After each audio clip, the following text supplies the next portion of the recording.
कुछ लोग पूरे जीवन भर मेहनत करते हैं लेकिन उसका फल उन्हें प्राप्त नहीं होता है, और कुछ लोग पूरे जीवन बुरे कर्म करते रहते हैं और बावजूद इसके वो अच्छा जीवन जीते हैं। इसी प्रश्न का उत्तर जानने के लिए एक युवक एक सन्यासी के पास पहुंचा, और सन्यासी के पास पहुंचकर उसने सन्यासी से कहा कि हे गुरुदेव, मैं कर्म के सिद्धांत के बारे में कुछ समझ नहीं पाता हूँ। जितना ही मैं इसके बारे में सोचता हूँ उतना ही उलझ जाता हूँ। कर्मों का फल बड़ा रहस्यमयी तरीके से मिलता है, और वो तरीका क्या है ये मैं जानता नहीं हूँ। जहाँ जहाँ मैं अपने आसपास देखता हूँ तो पाता हूँ कि जो बुरे कर्म कर रहे हैं वो जीवन में फल फूल रहे हैं, और जो लोग ईमानदार हैं, जो अपने सिद्धांतों पर कायम रहते हैं, वो लोग अपना जीवन कष्ट और दुख में जी रहे हैं। आखिर इसका कारण क्या है? आप जैसा ब्रह्मज्ञानी ही कर्म के सिद्धांत के बारे में पूरी जानकारी दे सकता है, जिससे पूरी मानव जाति ये समझने में सक्षम होगी कि अच्छे कर्म का फल अच्छा ही मिलता है, और इसीलिए वो कभी भी बुरे कर्म की तरफ आकर्षित नहीं होंगे। सन्यासी ने पेड़ की तरफ इशारा करते हुए उस युवक से कहा कि इस पेड़ की शाखाओं को ध्यान से देखो। इस पे एक सांप रेंगता हुआ चिड़िया के घोंसले की तरफ जा रहा है। शायद वो चिड़िया के बच्चों को खाना चाहता है। चिड़िया के बच्चे अभी नादान हैं, बेचारे उड़ भी नहीं पाते। तुम उन बच्चों को कैसे बचा सकते हो? उस युवक ने कहा कि गुरुदेव, अगर मैं इस पेड़ पर चढ़ना जानता तो मैं उस सांप को उस शाखा से नीचे गिरा देता और नीचे गिराकर उसे मार देता, ताकि वो किसी को भी क्षति ना पहुंचा पाए। लेकिन मैं तो दुर्भाग्यवश पेड़ पर चढ़ना जानता ही नहीं हूं। भला मैं किस प्रकार इसे बचा सकता हूं? दूसरा कोई रास्ता मुझे नजर भी नहीं आता है। ये उत्तर पाकर सन्यासी ने उस युवक से कहा कि पहले तुम मुझे इस सवाल का जवाब देना, फिर मैं तुम्हारे प्रश्न का उत्तर तुम्हें दूंगा। घर पर जाओ, अपने घर वालों से इस प्रश्न का उत्तर पूछो, अपने दोस्तों से पूछो, और 2 दिन बाद मेरे पास आना। मैं तुम्हें यहीं पर मिलूंगा, और जो भी उत्तर तुम्हें संतुष्टिपूर्ण लगे उस उत्तर को मुझे आकर बताना। युवक अपने प्रश्न का उत्तर ना पाकर निराशाजनक स्थिति में वहां से अपने घर की तरफ चल पड़ा। गांव का कच्चा रास्ता था। मौसम बड़ा सुहावना हो रखा था। ठंडी हवा का आनंद लेते हुए वो युवक यही सोच रहा था कि आखिर किस प्रकार उस सांप से उस चिड़िया के घोंसले को बचाया जा सकता है। और इसी सोच विचार में डूबा हुआ जब वो कच्चे रास्ते से अपने घर की तरफ बढ़ रहा था तो अचानक उसका पैर एक चींटियों के बिल पर पड़ गया, जिससे कि बहुत सारी चींटियों ने वहीं पर धरती पर अपने प्राण त्याग दिए। जब उसकी नजर उस चींटियों के बिल पर पड़ी तो उस युवक को बहुत हताशा हुई। उसका मन बहुत दुखी हो गया। उसने सोचा कि मैं सन्यासी के प्रश्न के बारे में ख्वामखा इतना गहराई से सोच रहा हूँ। मुझसे कितनी बड़ी भूल हो गई। अगर मैं सोच में ना डूबा होता तो शायद ये चींटियां मेरे पैरों तले नहीं आती। युवक बड़ा करुणावान था, इसीलिए तो उसके मन में इतनी संवेदना पैदा हुई कि चींटियां उसके पैरों तले आ गई, और उसका मन इतना दुखी हो गया, इतना पश्चाताप से भर गया। वरना तो दुनिया में ऐसे भी लोग हैं जो इंसान को ही क्षति पहुंचा देते हैं, लेकिन फिर भी उनके मन में कोई करुणा का उदय ही नहीं होता, कोई पश्चाताप का भाव उनके मन में भरता ही नहीं। युवक ने मन ही मन में निश्चय किया कि मैं इस प्रश्न के बारे में ज्यादा नहीं सोचता हूँ, सीधा जाकर अपनी पत्नी से इसके बारे में पूछूंगा, फिर अपने दोस्तों से पूछूंगा, और जो भी उत्तर मुझे संतुष्टिपूर्ण लगेगा वो सन्यासी को जाकर बता दूंगा। और जब ये सोच रहा था तो उसे ठोकर लगी और वो जमीन पर गिर पड़ा और उसका घुटना लहूलुहान हो गया। अब फिर से उस युवक को अपने ऊपर गुस्सा आ गया कि आखिर मैं ये सब सोच ही क्यों रहा हूँ। जब मैंने निश्चय ही कर लिया कि उसके बारे में सोचना ही नहीं है तो उसके हल के बारे में भी क्यों सोच रहा हूँ। इसीलिए वो खड़ा होकर अपने घुटने को सहलाते हुए उस पर थोड़ी मिट्टी लगाकर अपने घर की तरफ लंगड़ाते हुए चलने लगा। लंगड़ाते हुए जब वो अपने घर पहुंचा तो उसकी पत्नी ने उसे देखा और दौड़कर उससे पूछा कि आपके पैर में क्या हो गया, आप इस तरह लंगड़ा कर क्यों चल रहे हैं। लेकिन वो युवक सन्यासी के प्रश्न का उत्तर पाने के लिए अंदर से जिज्ञासा से भरा हुआ था। उसने अपनी पत्नी से कहा कि इस घुटने को छोड़ो, मैं तुमसे जो पूछता हूँ उसका उत्तर मुझे साफ साफ देना, सोच कर देना, और जो भी तुम्हारे मन में उत्तर पैदा हो उसे साफ साफ मुझे बता देना। उसकी पत्नी ने पूछा कि बताओ क्या पूछना चाहते हो। तो उस युवक ने कहा कि एक सांप एक पेड़ पर चढ़कर चिड़िया के बच्चों को खाने के लिए उसकी तरफ बढ़ रहा है। बच्चे अभी छोटे हैं, आसमान में उड़ नहीं सकते हैं, अपनी रक्षा नहीं कर सकते हैं, और ना ही चिड़िया वहां पर है। तो तुम किस प्रकार चिड़िया के बच्चों को बचा सकती हो? उसकी पत्नी ने यह प्रश्न सुना और गहरी दृष्टि अपने पति पर डालते हुए उससे पूछा कि आपको हो क्या गया है? आप ये किस तरह का प्रश्न पूछ रहे हैं?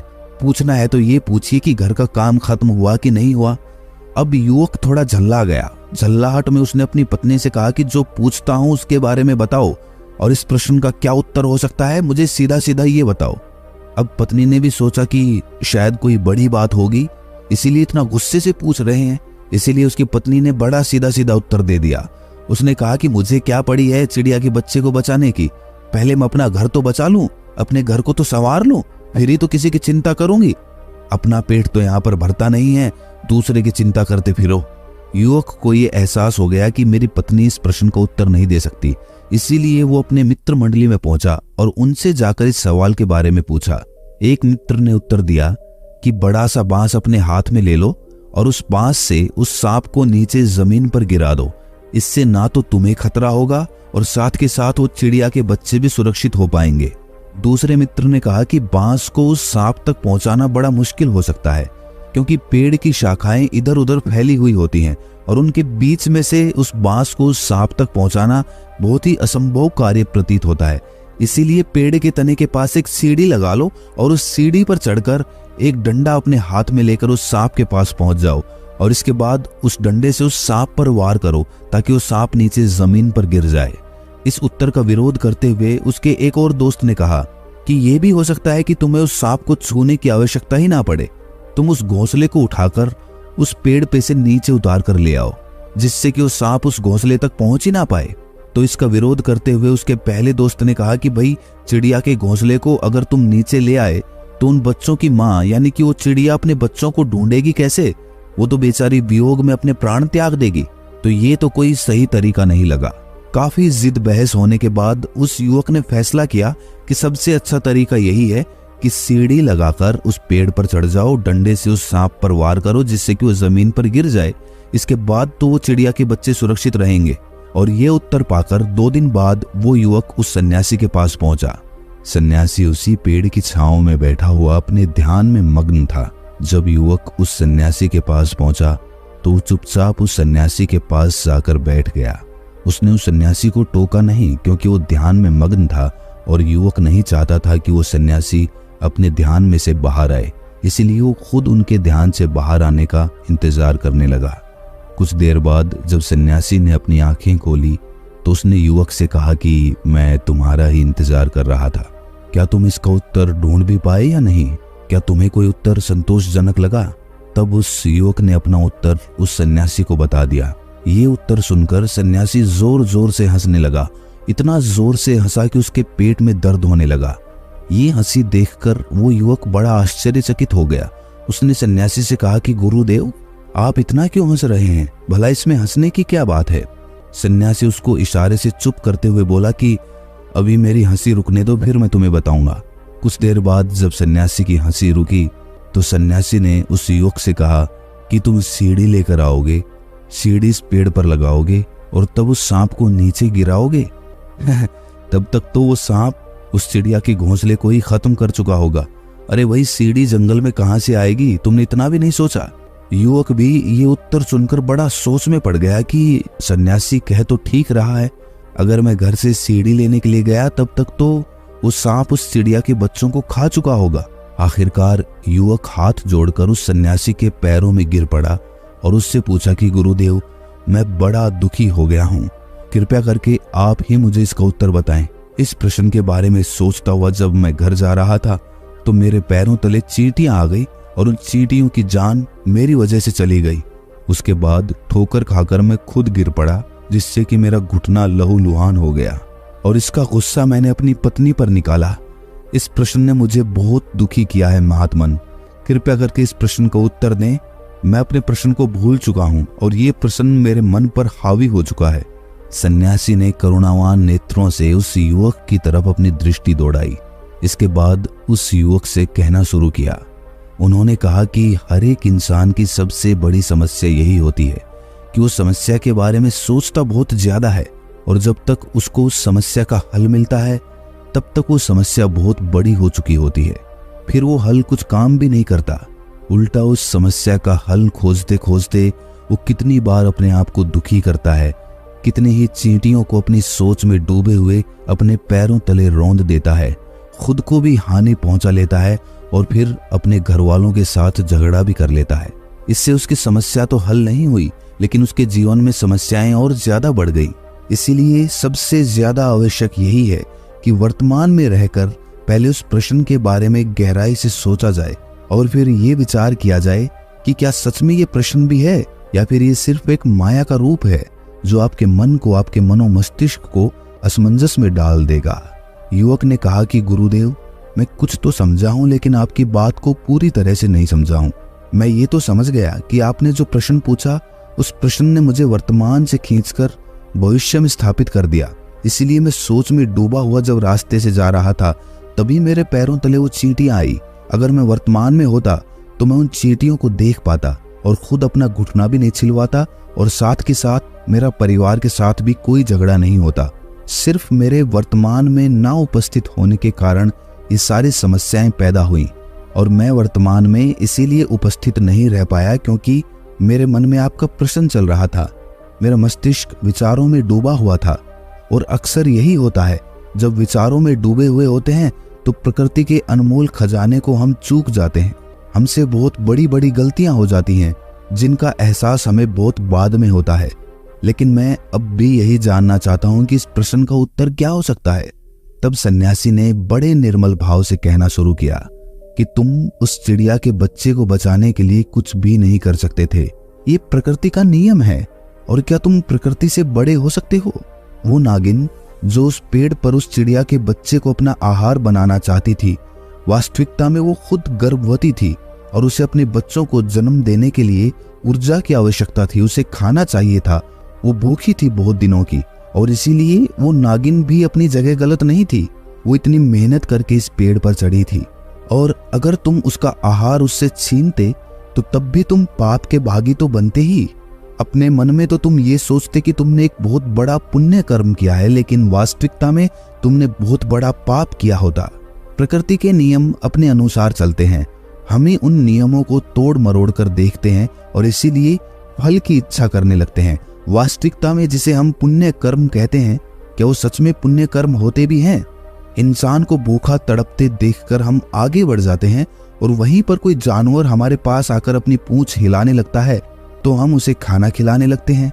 जो मनुष्य अपने अहंकार से मुक्त होकर निस्वार्थ भाव से बिना किसी ईर्ष्या के किसी की सहायता करता है तो वही कर्म फलित होता है। लेकिन याद रहे, उस कर्म के साथ फल की चिंता जुड़ी हुई नहीं होनी चाहिए। अगर किसी कर्म में फल की इच्छा जाहिर हो रही है तो वो कर्म नहीं रह जाता, वो हमारा स्वार्थ होता है। इसीलिए कोई भी कर्म करने से पहले उसके फल की चिंता कभी मत करना। लेकिन यहाँ तो बिल्कुल उल्टा होता है। जो भी कर्म हम करते हैं उसकी फल की चिंता पहले ही कर लेते हैं। पढ़ाई कर रहा हूँ तो ये सुनिश्चित पहले ही कर लिया जाता है कि बड़े होकर क्या बनना है। अगर मंदिर में जाते हैं तो भगवान से क्या मांगना है, क्या प्रार्थना करनी है, ये भी पहले ही सुनिश्चित कर लिया जाता है। और वास्तविकता में अगर खुद को परखा जाए तो हमारा ज्यादातर समय उस फल की चिंता में ही व्यतीत होता है।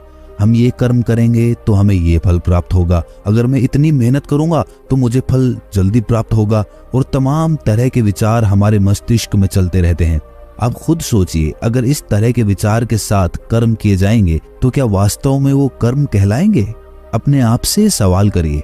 अगर सिर्फ आप कर्म करते, फल की चिंता ना करते, तो सोचिए आप उस कर्म को कितनी गहराई से करते। लेकिन यहाँ पर एक बड़ी समस्या खड़ी होती है। अगर कर्म के फल की चिंता नहीं की जाएगी तो कर्म किया ही क्यों जाएगा? ये सवाल पूछा जा सकता है। एक इंसान बड़ा होकर डॉक्टर बनना चाहता है, इसीलिए वो डॉक्टर बनने की पढ़ाई करेगा। अगर वो ये सोचेगा ही नहीं कि उसे बड़ा होकर डॉक्टर बनना है तो वो डॉक्टर की पढ़ाई क्यों करेगा? और अगर इसी तरह सोचा जाए तो फिर तो बुरा कर्म करने से पहले भी इंसान कभी सोचेगा ही नहीं, क्योंकि फल की चिंता तो करनी नहीं है। तो बुरा कर्म और अच्छा कर्म, इस तरह की चीज तो कुछ होगी ही नहीं दुनिया में। फिर तो बुरे कर्म करने वाले भी अपने आप को महान समझने लगेंगे। बिल्कुल, ये सवाल सही है, लेकिन अगर गहराई से सोचा जाए तो जो कर्म के पीछे का भाव होता है वो आवश्यक होता है।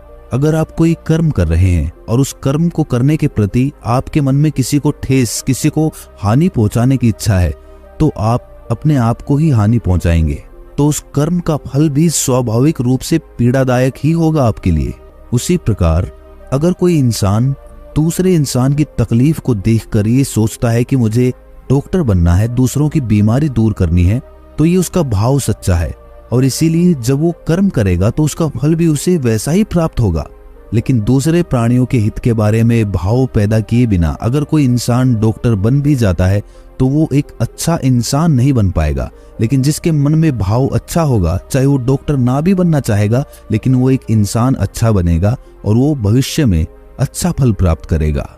जीवन को बेहतर तरीके से जीना, जीवन में करुणा का भाव उदय होना, दूसरों के प्रति प्रेम जागृत होना, यही जीवन के आनंद होते हैं। और जो मनुष्य इन भावों को अपने मन में जगा लेता है वो देवता स्वरूप हो जाता है। किसी भी कर्म को करने में निष्ठा, प्रेम और करुणा होनी चाहिए। उसके बाद उसका फल जो भी प्राप्त होता है उसे प्रसाद समझकर ग्रहण कर लेना चाहिए। लेकिन लोग अपने कर्म को करुणापूर्ण होकर, प्रेम से भरकर, निष्ठापूर्वक करने की बजाय उस कर्म के फल की चिंता में ही अपना समय व्यतीत करते रहते हैं, उसी के बारे में सोचते रहते हैं और इसकी वजह से उन्हें तकलीफ भी बहुत होती है, क्योंकि जो फल प्राप्त होगा वो कब होगा ये कभी भी सुनिश्चित नहीं होता है। प्रकृति के नियम किसी एक इंसान के लिए नहीं बदले जा सकते हैं, वो हर एक इंसान के लिए बराबर काम करते हैं। आपके लिए या मेरे लिए या कोई आदमी जो मंदिर में जाकर भगवान के सामने प्रार्थना कर रहा है, उसके लिए प्रकृति के नियम कुछ अलग नहीं हो सकते हैं। प्रकृति का नियम, अगर भगवान भी अवतार बनकर धरती पर पैदा हो रहा है तो उसके लिए भी उसी तरह से काम करेंगे जिस तरह एक साधारण इंसान के लिए करते हैं। रास्ते पर चलने वाला आदमी अगर बार बार अपनी मंजिल के बारे में सोचेगा तो वो रास्ते का आनंद कभी नहीं उठा पाएगा, उल्टा वो रास्ते से थक जाएगा। बार बार ये सोचेगा कि मंजिल अभी तक तो नहीं आई, इतनी देर हो गई मुझे चलते हुए, और ये सोच सोच कर वो खुद को तकलीफ देता रहेगा। लेकिन मंजिल उसके सोचने से या उसके विचारने से या उसके तकलीफ में होने से उसके पास चलकर नहीं आएगी।